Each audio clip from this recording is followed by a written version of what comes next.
बिस्मिल्लाहिर्रहमानिर्रहीम। अस्सलाम वालेकुम। मैं आपका मेहमान राजा यासिर। आज बात करेंगे जी खान साहब की, जो तौहीन अदालत का केस में बचा रहा था और वो अदालत में पेश हुए, उसका हवाल पेश करेंगे आपके सामने।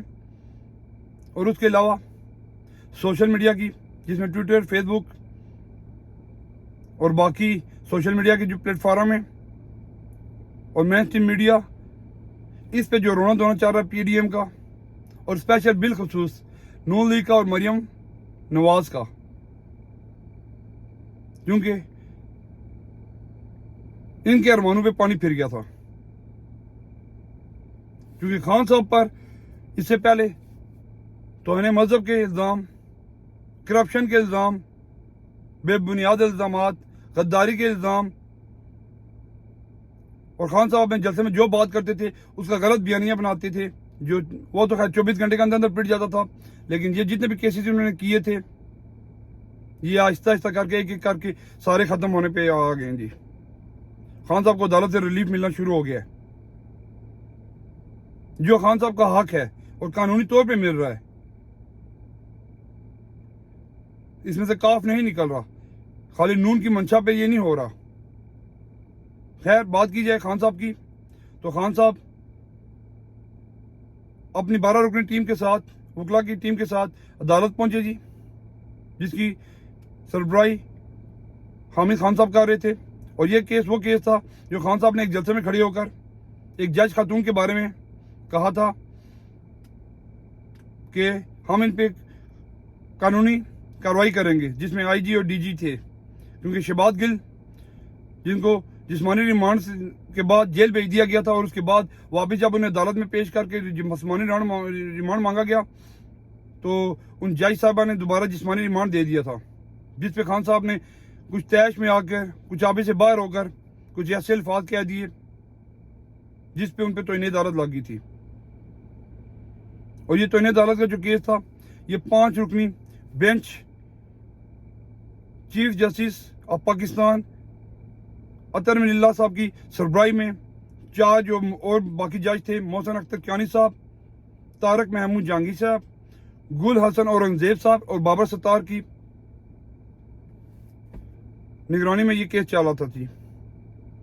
और इस केस की पहली पेशी में जब खान साहब से जवाब मांगा गया, तो हामिद खान साहब ने 11 सफ़ात पर मुश्तमिल एक जवाब अदालत में दायर किया, जमा करवाया, जिसमें उन्होंने वजाहत पेश की थी कि बेसिकली उनका कुछ कहने का मकसद नहीं था,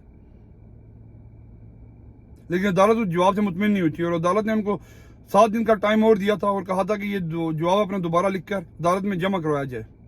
7 दिन के बाद दोबारा उन्होंने जवाब जमा करवाया, वो भी 11 सफ़ात पे मुश्तमिल एक जवाब था, जिस पे उन्होंने, खान साहब ने गैर मशरूत तौर पर माफ़ी तो नहीं मांगी थी, लेकिन कहा था अगर किसी की दिल आज़ारी हुई है तो मैं इस पर शर्मिंदा हूँ। जिसमें अदालत के मुआविनीन थे, जो उन्होंने भी कहा था कि आप बस इस केस को ख़त्म किया जाए। खान साहब तौहीन अदालत का केस अब और नहीं बनता, आगे नहीं चलता।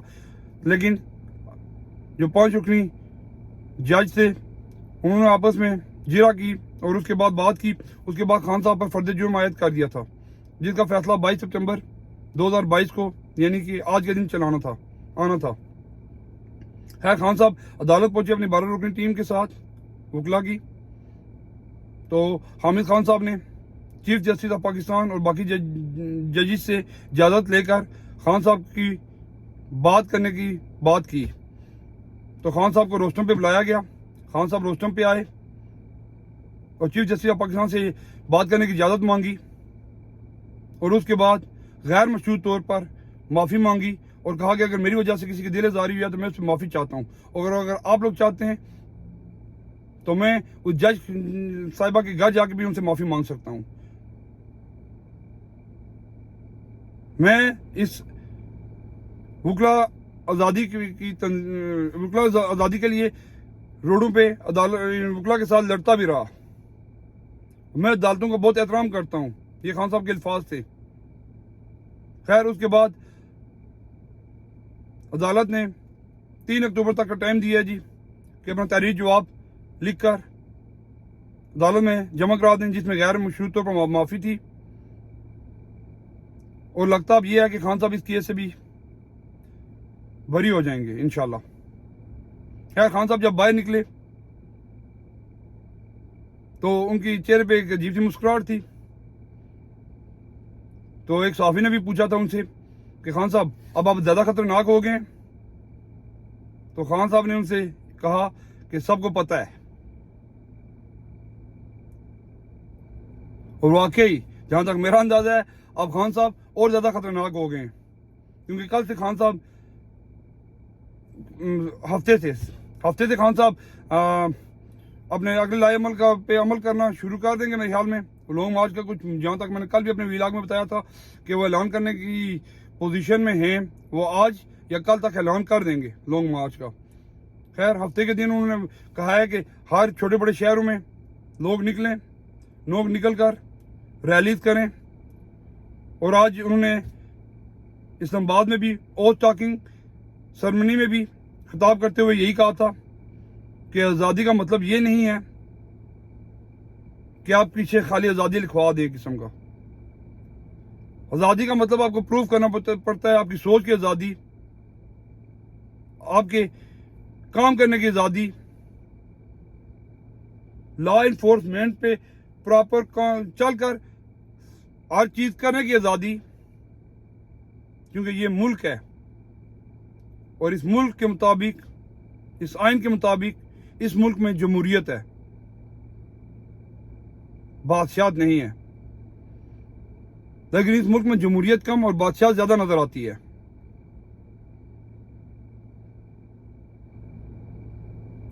खैर उसके बाद आप बात करें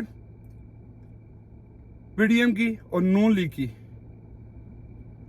अब वो लाडला शुरू हो जाएंगे। हालांकि लाडला ये होता है कि आप नैब के 34 कवानीन तरमीम कर दें, 1100 अरब के केसेस ख़त्म कर दें, और उसके अलावा झूठे मेडिकल रिपोर्टों पे आप 50 रुपए के स्टाम्प पे बंदे को बाहर भेज दें। 8 हफ्ते के लिए बंदा बाहर गया हो और 3 साल होने को आए और बंदा वापस ना आए, ये होता है लाडला। और बाहर बैठ के अपने इदारों के सरबराह के नाम लें, जजेस के नाम लें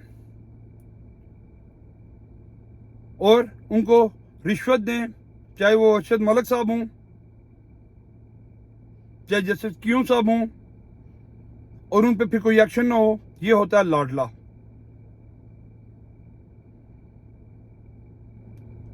खैर और उसके अलावा अगर बात की जाए मरियम नवाज की, तो मरियम नवाज साहिबा लाडला वो होता है कि जब आप लेफ्टिनेंट जनरल फैज हमीद साहब का नाम लें प्रेस कॉन्फ्रेंस में रोज, और आपको कोई पूछे ना, ये होता है लाडला। जब आपको जेल हुई हो और आपको जेल से अपने बाप की तिमारदारी पे बाहर निकाला जाए और उसके बाद आपके वालिद साहब पाकिस्तान से फुर करके गायब हो जाएं लंदन के लिए और आपको दोबारा जेल का दीदार ना हो, ये होता है लाडला।